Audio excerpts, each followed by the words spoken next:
Hello every one. ഇന്ന് കറുത്ത കടല വെച്ചിട്ട് ചുണ്ടൽ ഉണ്ടാക്കുകയാണ്. അപ്പോൾ തലേ ദിവസം തന്നെ സോക്കാൻ വെച്ചിട്ടുണ്ടായിരുന്നു. ഇപ്പോൾ ദാ കുക്ക് ചെയ്ത് ഉപ്പിട്ടിട്ടാണ് കുക്ക് ചെയ്തത്. വെന്തും കിട്ടിയിട്ടുണ്ട്. ഇനിയിപ്പോൾ ദാ വെളിച്ചെണ്ണയിലാണ് ഉണ്ടാക്കണേ. വെളിച്ചെണ്ണ എടുത്തു, കടുക് പൊട്ടിക്കുക, പിന്നെ 1 സ്പൂൺ ഉഴുന്ന് പരിപ്പും എടുക്കാം, പിന്നെ 3-4 വറ്റൽമുളകും കരിവേപ്പിലയും കൂടി ആഡ് ചെയ്ത് കൊടുക്കാം. പിന്നെ ഇതിൻ്റെ കൂടെ കായം ഇപ്പോൾ ആഡ് ചെയ്യണം.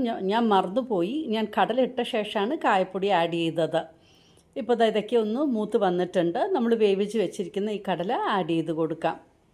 അപ്പോൾ ഈസിയാണ്, സിമ്പിളാണ്, ടേസ്റ്റിയാണ്. നമുക്ക് ഭഗവാന് പ്രസാദം വെക്കാനും ഒക്കെ ചുണ്ടൽ ഉണ്ടാക്കുമല്ലോ, അത് തന്നെ. ഇത് ഞാൻ കായപ്പൊടി ഇപ്പോഴാണ് ഇട്ട് കൊടുത്തത്.